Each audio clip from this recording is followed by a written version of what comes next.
Welcome back, everybody. It's your time to add up on the EdUp Experience podcast, where we make education your business. This is Dr. Joe Salustio back with you on another episode here on EdUp as we complete what I think is a pretty solid body of work as we get closer to closing out 2025. In fact, this episode may come out in early 2025. We will be right in the month of our 5-year anniversary, which was January of 2025. We started this podcast in January of 25th, actually. January 25th of 2020 was our first episode. This podcast has been downloaded and played over 400,000 times in the 5-year period that we've been in existence. We have interviewed over 325 college and university, can't even talk. I've done this so many times, I don't even know how to say university presidents from all across the world. We've recorded in Canada, we've recorded in South America, we've recorded in Qatar. Whoever would have thought that almost a year and a half after we started this podcast, my partner and I, Elvin Freitas, would have met for the first time in person in Doha, Qatar. So we've been on an incredible ride. I will tell you that our President's Series is really the most popular. I think there are many people out there in higher education, maybe many of you listening now, that look for the insights from those leading our institutions today. The job of a university president is unlike any other. You have to manage many, many, many stakeholders. And in today's world, managing a trust with the general public to create great outcomes for students, the ROI conversation that exists. There's just a lot to do. Athletics and the portal and NIL and all these things. I mean, nobody ever said that we're going to sit down and make the job of a college president easier. No one ever said that. So it just gets harder and harder. So getting insight from sitting college presidents today on how they are handling all of these I would say issues, all of these necessary things that they have to handle while keeping the eye on the ball. And no, I don't mean the football or the basketball. I mean student outcomes. Because without students graduating, without tuition revenue coming in, there is no college.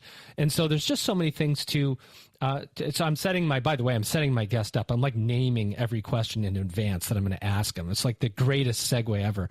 Let's get him in now because I think got him peppered up and ready to go. Ladies and gentlemen, here's Dr. Brian Noland. He's the president of East Tennessee State University. Brian, welcome to an EdUp. Mike, how are you? Joe, doing great. Thanks for having me on the podcast. And, after that intro, I don't know if I'm ready to answer questions or if I'm ready to retire. Well, you just like me, you look like you're 21, so we're not retiring anytime soon. East Tennessee State University, if you work in higher education, you're going to know ETSU. If you follow Division I athletics, you're going to know ETSU. Let's just assume for a second there's somebody listening to this podcast that goes, oh, wow, East Tennessee State University. What do they do? Where are they? How do they do it? Who do you serve? Kind of give us the once over on ETSU. You just made the list. Mark your calendars for Insights EDU 2025, February 12th through 14th. Insights EDU 2025 is the can't-miss higher education marketing and enrollment management conference of the year. We're taking over New Orleans with speakers from Google, Meta, Reddit, MIQ Digital, and top schools across the country. Discover how AI is transforming marketing and enrollment management, how to assess online program opportunities, and meet the demands of today's modern learner. Don't wait. Spots are going quickly. Register now at insightsedu.com. Welcome to the era of the modern learner. Let's go! Are you going to miss Alumni Live this year? I don't think so. Exactly. So you might as well register right now at elive.elucian.com. Alumni Live 2025, April 6th through 9th in Orlando, Florida. Do not miss it. Do you want to accelerate your professional development? Do you want to get exclusive early access to ad-free episodes, extended episodes, bonus episodes, original content? That's right, original content, invites to special events, and more? Do you want to get all this while helping to sustain EdUp? Then go to edupexperience.com. That's EDUP experience.com and subscribe today. So East Tennessee State University is an institution of about 14,000 students. We have 2,600 faculty and staff. We were founded in 1911 as one of 3 normal schools in the state. schools founded to educate teachers to go into the rural regions of the state of Tennessee, raise educational attainment levels, and enhance economic development. Over the course of the past 110 plus years, we've evolved as a university, but there was a transformative moment in the history of the institution in the early 70s in which we created the College of Medicine based upon the Teague-Cranston Act, which gave opportunities for regionals such as ours to partner with VAs to produce physicians to go out into rural areas and change healthcare outcomes. So we've got a real mission niche in the health sciences, medicine, pharmacy, nursing, physical therapy, occupational therapy. Where we're located is a pretty rural section of America. In many respects, we view ourselves as the land grant for Central Appalachia. Here in a few short days will be commencement at our institution, and I'll shake a couple thousand hands, and a few days later, I'll probably get the flu or some type of cold. But at some point during that commencement address, I'll ask everyone who is the first in their family to graduate from college to stand. And if this year's anything like all the other prior Decembers, about 40% of that room is going to stand. So an institution with a mission niche to serve a region that has, from our founding, had some pretty significant challenges. Amazing. You know, I told you at the beginning before we hit the recording button that I was going to not ask you anything too difficult, but I think I'm changing my mind. But so you said Appalachia, and the first thing that comes across my mind, and you can tell me if I'm way off base here, but there is a pretty well-known crisis, opioid crisis that has stricken Appalachia. Sorry, I don't pronounce it right. It's been happening over years and years and years. It's been documented in the news. There's been Netflix shows been created around this. I know that there are many lives that have been lost, families that have lost their way, people have lost their way. And education represents a way to maybe right the ship, to get things back on track, but also the job of changing the economic future of an entire region of our country. Can you talk about that just a little bit? Because I don't think there's people within our country right now that have absolutely no idea how an opioid crisis over years and years affects the location, the geography, the people, and how it can hurt wealth accumulation over time. I'm kind of ranting a little bit because I'm passionate about it, but you're doing this for a reason. So let me jump in there a little bit. And the Netflix series that you referenced with Michael Keaton as the lead is based on the true life story of an individual who was one of our faculty members here. Oh, wow. Someone who was a physician who fell victim to opioid addiction, who really much of what you saw in that series defined his life. One of the very first people that I met when I arrived on this campus in 2012 was this individual, Dr. Stephen Lloyd. And Dr. Lloyd talked to me at length about the challenges facing the region, the OxyContin that had been pushed into Northeast Tennessee, Southwest Virginia, Eastern Kentucky, Western North Carolina, and how it was devastating communities. Fast forward about 2 years later, and our institution really is caught in the middle of a tug of war between our mission to serve and the community as a whole. We had for-profit methadone clinics that were wanting to set up shop in the region. We, with a full comprehensive scope of services, wanted to provide some opportunities to do it in a different way. So we opened a methadone clinic, the Overmountain Recovery Center, a full comprehensive care clinic that's now almost 9 years old. But when we were founding it, it's the first time that I ever got death threats. First time I ever had to wear a vest to work was over creating a clinic to help people struggling with addiction because some folks didn't want it in their backyard. Wait, did you say you wore a vest to work? Yes, not the first time. Wow. But it's not the last time. That was the first time. Yeah. So as you look at this, it's really personal in our region because we've had students who've lost loved ones to addiction. We've lost students to opioid overdoses. It has really ravaged our region, but our institution has been at the forefront of what I think is leading edge best practice intervention, full treatment of care. And then now with the recent opioid addiction grants that have come out from the state through the Sackler settlement, we've got more than $10 million in grant money flowing through the institution to help us with everything from treating individuals with neonatal abstinence syndrome, all the way down to helping those who continue to struggle in their recovery journey. Do you think that we pay enough attention to the country pays enough attention to this crisis? Because it almost seems like we talk about it in the past, but it's not the past, it's the current, isn't it? No, it's not the past. You know, Oxy got replaced by heroin. Heroin then got replaced by all kinds of things. Now you've got, this drug Trank, you've got fentanyl. Fentanyl's mixed into everything. We have Narcan in our residence halls. We train our RAs on how to administer. Unfortunately, it's everywhere. And it's a crisis that is facing particularly rural areas such as ours that hasn't gotten away. It's only gotten worse. Yeah, it's those rural areas that I think, it's maybe not, we don't pay as much attention to those areas because they're rural. And I say we, and there's people maybe that do, but education can provide a different type of lifeline. How can education, in your view, ETSU, what you do, what you provide, the message that you put out to those communities, how can you help change the future of the region? So I think if we step aside from the treatment issue and maybe now pull back to a question that's central to the founding mission of our university, to raise educational attainment levels, institutions such as ours are more than universities. In many respects, we're the center of our communities. You're not going to find a school in our region that isn't populated with our alum.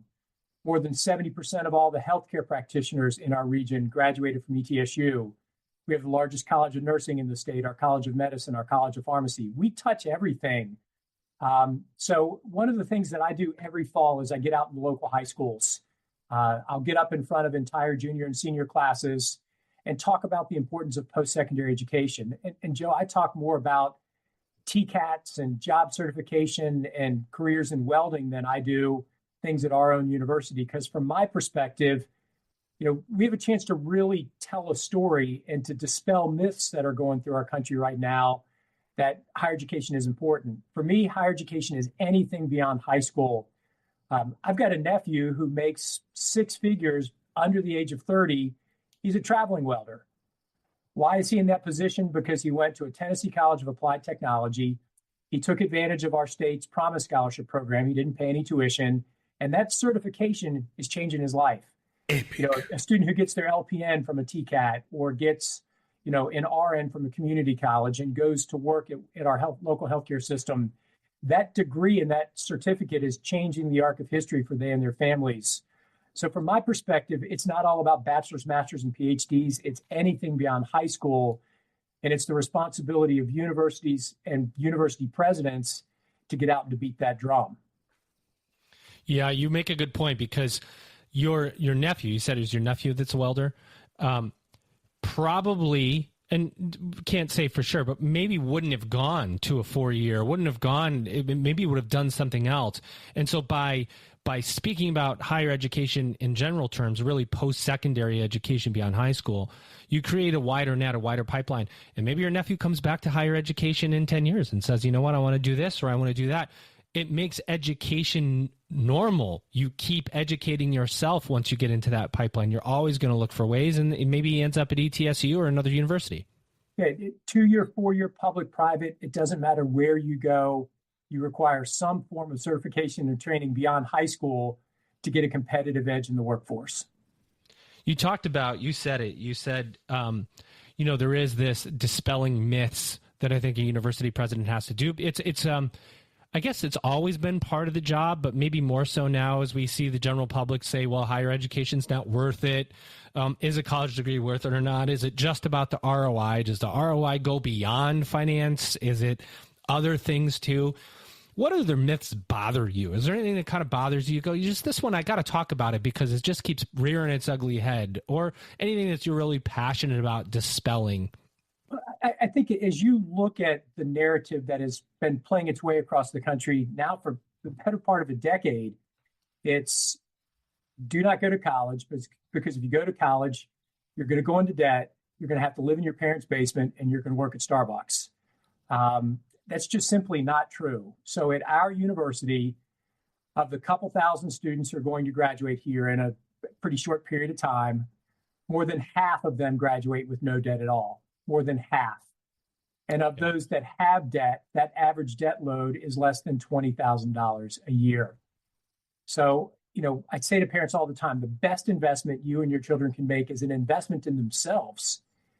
And, as I look upon, my own story, quite often when I'm in front of high schools, and I really try to focus on young men, because young men are the individuals who've bought into this narrative the most of college isn't for me, I'm just going to go get a job. I tell the story of a lot of the guys that I grew up with. For whatever reason, I've always loved basketball. I'm still dumb enough to try to play. But of my high school basketball team, the 4 or so guys that went to college have been able to navigate life. The 6 or so guys that didn't go to college have spent a lot of time in a place where their room and board is provided for them. And the only difference between me and them is the fact that I went to school.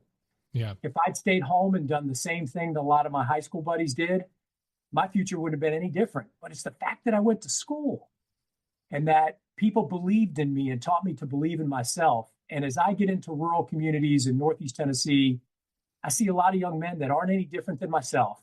And now that bad haircuts and bad mustaches are back in style, they look a lot like I did.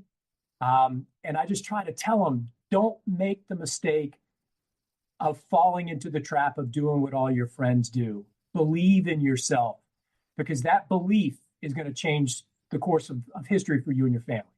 Tell them like it is. Why do you think it's so easy for kids specifically today to buy into that? You think it's social media? You think it's just the noise? What do you think? We blame a lot of stuff on social media, but recently I saw an article in the Chronicle of Higher Education, that talked a little bit about a movie that came out 20, 30 years ago, Politically Correct University. Not much different than now, the narrative around quote unquote woke. I don't know how much things have changed. In many respects, the narrative is unchanged. It's just the volume of the narrative because of social media is a lot louder. It was easier to pay attention or to tune things out when you had limited media sources. But now that media is omnipresent via a device, and young men spend a lot of time with that device, that's a powerful influence. I've got a 20-year-old son, and by design, we did not let him have social media until he was a junior in high school, just because I was aware of the impact that device and the noise from that device had on the way young people think, see, and view the world. Yeah, it's a funny spot we're in with kids today, where you want to shield them from everything that social media has, because none of it really is good, and at the same time not have them be singled out amongst their friends. I mean, I've got a 10-year-old daughter who she has friends that have their own cell phones.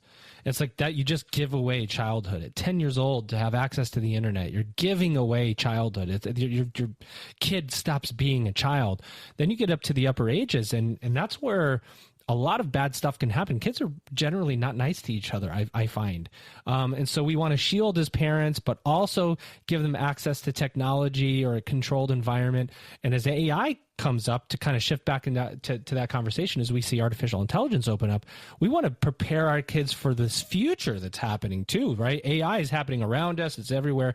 How do you balance that as a university president, right? Like, you have social media coming in, you have interactions of students, good and bad, on a university campus of all kinds.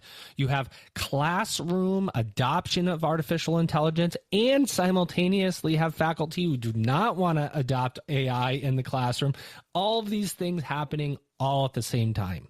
It's incredible. Now listen up. Insights EDU 2025 is almost here. Join us February 12th through 14th in New Orleans for the most anticipated higher education marketing and enrollment management event of the year. I like that. Imagine 3 action-packed days filled with game-changing insights, real-world case studies, and a hands-on workshop designed to transform your marketing strategy and boost your program enrollment. Learn from speakers at Google, Meta, Reddit, MIQ Digital, and top schools across the nation. Network with industry leaders, exchange ideas, and discover the tools to drive real results. This is your opportunity to stay ahead of the competition and meet the demands of today's modern learners. Don't wait. Spots are filling fast. Mark your calendar, rally your team, and head to insightsedu.com to register now. The era of the modern learner is here, and you need to be part of it. We'll see you in New Orleans. At Lucian Live 2025, we're going to explore the magic of innovation. We want to imagine, believe, and achieve. It's happening April 6th through 9th, 2025 in Orlando, Florida, and we're going to explore technology, modernization, and Artificial intelligence. Explore the latest technology solutions, discover industry insights, and make valuable connections as a global community. It's time to register for Lucian Live 2025 at elive.lucian.com. Do you want to get exclusive early access to ad-free episodes, extended episodes, bonus episodes, original content, invites to special events, and more? Do you want to accelerate your professional development? Do you want to get all this while helping to sustain EdUp? Then go to edupexperience.com. That's EDUP experience.com and become a subscriber today. And where you see a lot of that come home to roost is in our counseling center. So interesting. The demand for access to individuals in our counseling center is through the roof. You know, we live in a section of the country that in the month of October was really decimated by a pretty powerful hurricane that destroyed many of the communities in our service area. We have 10 students who lost family members or loved ones, 2 students who lost their parents, Wow. more than 40 students who lost their homes. So in addition to serving the needs of those students in that community, you've got an entire community of 14,000 students that, and I think this is a positive. You know, my generation was reticent to ask for help. You know, this is a generation that is willing and desirous of assistance and help and support. But many of the cases that we see of students who come through the counseling center, you know, it's bullying, it's targeting, it's things that move through those channels that you had discussed, some of which are anonymous or some of which are direct. You know, the impact of AI in the classroom, I think that's still to come. Time will tell. You know, as we're looking at the impact of AI, it's really in process automation, workflow. You know, we're transitioning from one ERP to another. So how do we build in process enhancements utilizing AI? I don't think higher education has yet to fully capture or conceptualize the impact that it's going to have not only in the classroom, but also, and I think somewhat more importantly, on our back office operations. Yeah, you know, you make a good point about you're talking about an ERP change, and I don't say this because of my day job, but whenever you do something like that, or you have a technology that you upgrade and it's happening faster, right? Nobody goes out and buys a BlackBerry anymore, right? Even if it existed. But the keyboard was awesome. I know people love the keyboard, right? So, and they've tried to bring it back, but the point is you want this app you can download in 2 seconds that does X, Y, or Z, and you depend on Apple or Android or whoever to do that. And you just hit the button, you download it, and it makes it easy for us to operate. And you hope that we get to the same spot in higher education to where these things that are consistently hard, credit transfer, prior learning assessment policy and evaluation, you know, transferring credits from one institution to the next, navigating, blueprinting our cultures, right? In higher ed, I always say it's one of these industries you have to blueprint. Who does this exactly so I can take care of it? Where if you work at another company, you never have to go to fulfillment or manufacturing to get something. You just call this one line. But we force some blueprinting to happen in higher ed. And you just hope the student experience gets better because I think students are expecting it, right? They're expecting ease. And we have this high touch meets, because we have to stay high touch because we are still humans and we're teaching humans. But at the same time, we have to be high tech because the student's changing. It not only for our students, but for our employees. Yeah. You know, one of the elements that we spend a lot of time focusing on here is cost and affordability. So how can we streamline processes, thereby saving cost, building efficiency into the system so that we can pass those savings along to our students? Part of our transformation, and it's hard to, shame to even admit this in 2024, but we still have a lot of paper-dependent processes. So as we move to a new ERP, that'll streamline, which hopefully we can then pass those cost savings along to our students. And, from a student perspective, their life is on their phone. They want to pay for things on their phone. They want to access buildings and classrooms via their phone. So how do you build that technology in a way that is both workable and redundant? There's a lot of work, a lot of people, and a lot of cost that is built into that operation. It's something most people don't think about. For those of us that went to school back in the dark ages when you had a key to your room and everything was in paper, it was a little bit easier sometimes to navigate than, that technology that it's not on my phone, it doesn't exist. Yeah, you ever checked into a hotel and try to get in with your mobile key? Sometimes it's not as easy as just having the card that swipes. I will tell you, right? It is. But pretty soon there won't be any plastic cards. You just have the mobile key and that'll be it. Yeah. So it's like this race to get ready for the future at the same time trying to expect that it's as easy as you have had things in the current day, but there might be some disruption to get to that future before it becomes easy. And that's the hard part, is that change, right? It's like change management as a college president. You're managing change every day on something. Isn't that true? It's true. And in your intro, you talked a little bit about some of the things that move through a campus. We're a small town. We have 14,000 people that depend upon us. We have 2,600 people that work here. We've got a fiscal plant and a police force. And you never know what's going to happen. Friday evening, I was at a fundraising event and I get a phone call that we had a burst in a water main pipe. So at 11:15, you're standing over a pit watching guys dig in the mud trying to solve the water main break. Saturday, you still don't have water. Finals are starting. You've got no way to feed people. This is lunacy. Get all of that wrapped up Sunday at 1:00, and you think, all right, I'm going to go home. And then at 3:30, you find out your football coach is leaving. And that's just over, of course, a couple-day time period. So, and I'm not trying to say woe is me, but that's part of the excitement of the job as well, is the fact that every day brings something different. And that difference could be working with a student who is trying to navigate their path to a PhD, or working with folks in your grounds crew who are trying to figure out how to keep the water on. You I think hit on what makes college presidents motivated, which is the daily difference, as it were, right? Because you could have 100 situations in one day and a completely different set of situations the next day. But also one of the reasons why we don't see people take on the job of a college president in mass as much as it were. In fact, there's studies and stuff out there saying the pipeline isn't as rich as it were before. The college presidency, as we've seen over the last year, and some of the divisiveness that exists in our society, that it's a job that has too many eyeballs on it, and the tenure has been decreasing, not increasing. Right? It's gone from 7 years to 4 and change. You're at 12. 12 years? Is it in ETSU? I start Lucky 13 in January. Lucky 13. So you're one of the people contributing to the increase in the tenure, which is congratulations. What's been your secret?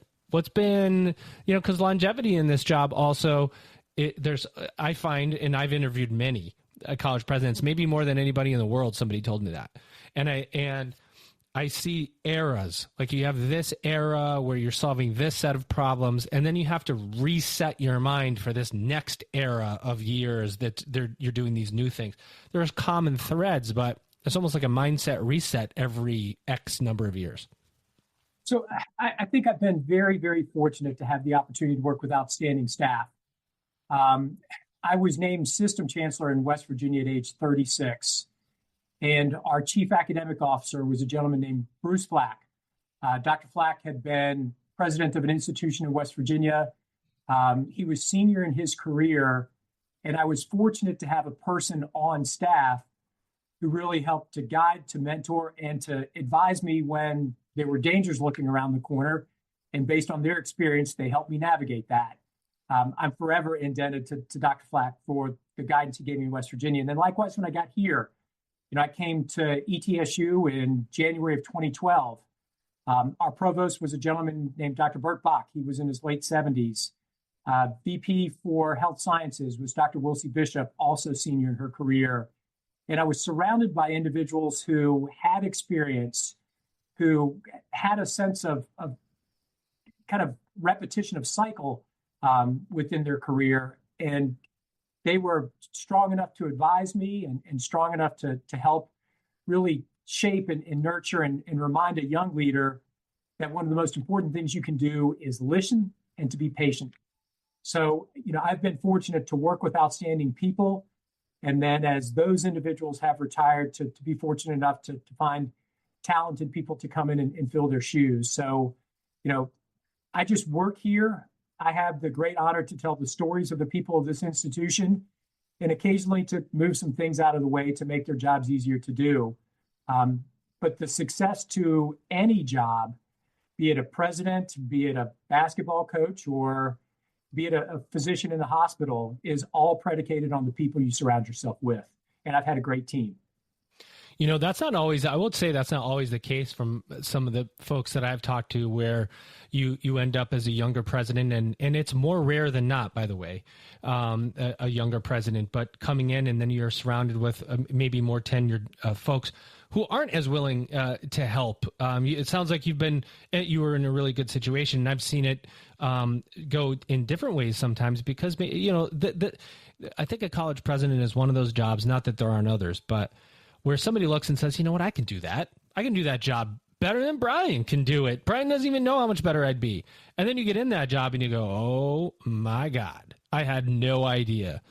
What surprises you still about this job as a college president, where you go, you know what, man, I never saw that one coming?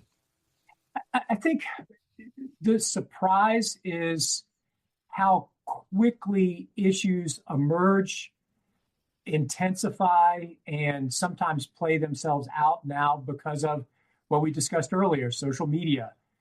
Things that before might take 48 hours to mature and you had time to navigate, to prepare for, and to even remediate. Now, within the blink of 2 hours, something can completely run you over. So it's just the pace at which issues can move from their infancy to their maturity, sometimes in just hours. And the intensity of that in certain moments, depending upon the issue, is completely overwhelming.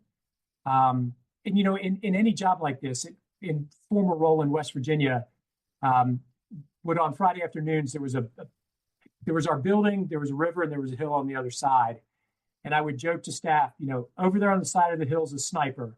For whatever reason, they decided not to shoot us this week. Let's thank the sniper, and I'll see you on Monday. But there are some days when you get shot and you go, where in the world did that come from? And why did they decide to shoot me today? It's fuzzy math.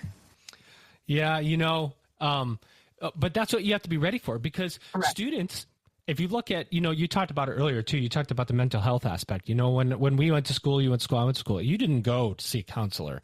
And if you did, you were going like in a trench coat with your face masked in the dark of night so no one could see you get there, right? Because if your friends saw you go there, boy, it would be the end of your life. Now it's I think still confidential, but a little more accepted that, I got these problems, I got to go see them. But yeah, you should go see somebody. There's a lot more conversation about it. That also is true for staff. I think it's true for all of us as leaders, where we're willing to accept it. We need these moments of clarity. We need these moments of rest. What do you do to take care of yourself amidst this rapid fire and sniper fire, as it were? Do you do anything in particular besides take a vacation here and there? Do you have a secret a meditation suite off that door on the right? What's up? Yeah, I'm a pretty simple person. The things that I've enjoyed since I was young are things that I still continue to enjoy. So twice a week, I've got a group of folks that I play basketball with. In the midweek, it's undergraduate students. and they're kind to me. You know, I joke, don't block my shot because I can change your grade. But they've broken my ribs, they've broken my nose, they beat the living daylights out of me. So usually Wednesdays I play pickup with students in the gym, and then Sunday I play with some community members. And you know, that 4 hours a week when I'm on a basketball court, I'm just another guy on a basketball court. And for me, that is an equalizing and normalizing moment when you can step away from the things that you deal with from when you wake up to when you go to bed, and, you know, enjoy something that I've enjoyed ever since I was a little kid. And a scotch and soda doesn't hurt every now and then, or at least in my case.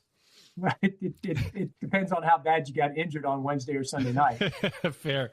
Well, we do want to bring you back for our subscriber-only portion of the episode, which I'll do shortly. But I want to give you an opportunity to just kind of open up to the audience. You know, ETSU, what else do you want to say?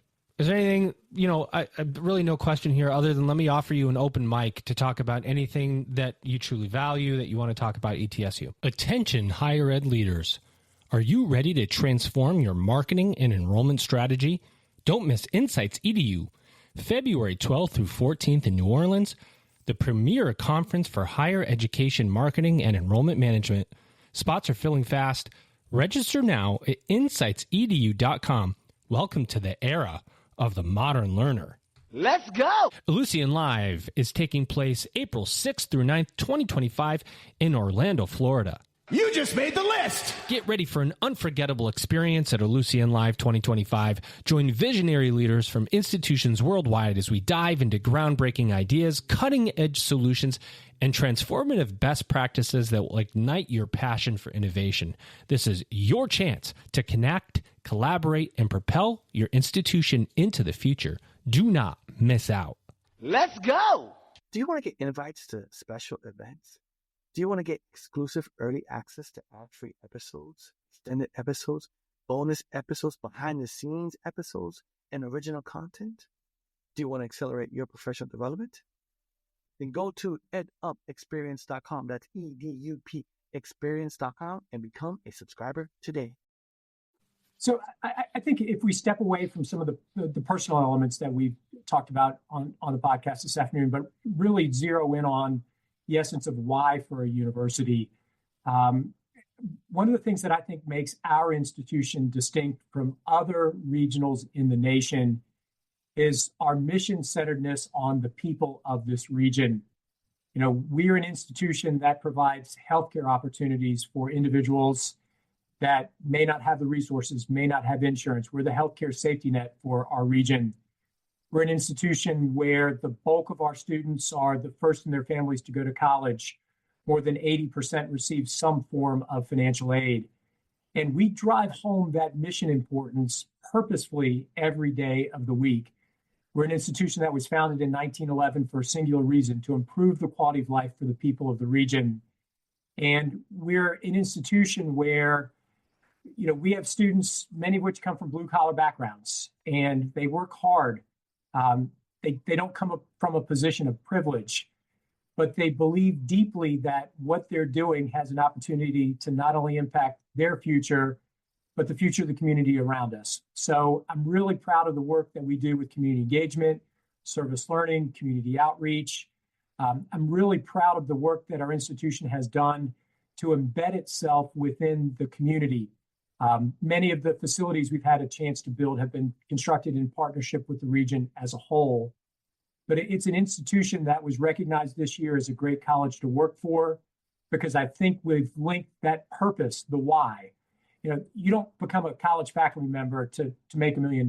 You become a college faculty member because you believe in making a difference. And as I reflect upon the culture that we inherited at the university, my wife and I and our son, that have tried to build upon, it's a culture of service, a culture of giving, and a culture of being a part of a community that is a wonderful part of our country. So as a university looks to make its niche in a marketplace, I think our niche in the marketplace is that of a purpose-driven institution focused on its mission. And its region. I think as you look at our institution, we have, you know, PhD programs in psychology, educational leadership doctoral programs, our College of Medicine, College of Nursing, Physical Therapy, Occupational Therapy. But we just started a new program in orthotics and prosthetics, one of less than 15 in the country. Why? Because our med school is located on the same campus as a VA. And those veterans need services that weren't being provided before. And now the opportunity for, individuals who have disabilities to have those disabilities met, and for future generations to be trained by faculty here, it's a unique and special place. And it's a place that's hidden in the mountains of Appalachia in Northeast Tennessee. Many people think that the state of Tennessee ends in Knoxville. It doesn't. There's this whole other section up here. So just thank you for the opportunity to be on the podcast and talk a little bit about an institution that's a hidden gem in American higher education. Well, hopefully we can unhide it, make everybody aware if they don't know already. And I think what I'm hearing for you is service to the region, right? Like that is what I hear so many times. Higher ed is all things to all people. And it's being able to crystallize that value proposition and say, we serve this region, we serve the people in this area. That is, in my mind, what makes institutions stand out. Yeah, agreed. Well, there you had it, everybody. We're going to bring Brian back for a quick mini episode for our subscribers. Ladies and gentlemen, he's Dr. Brian Noland. He is the president of East Tennessee State University, and you've just ed up.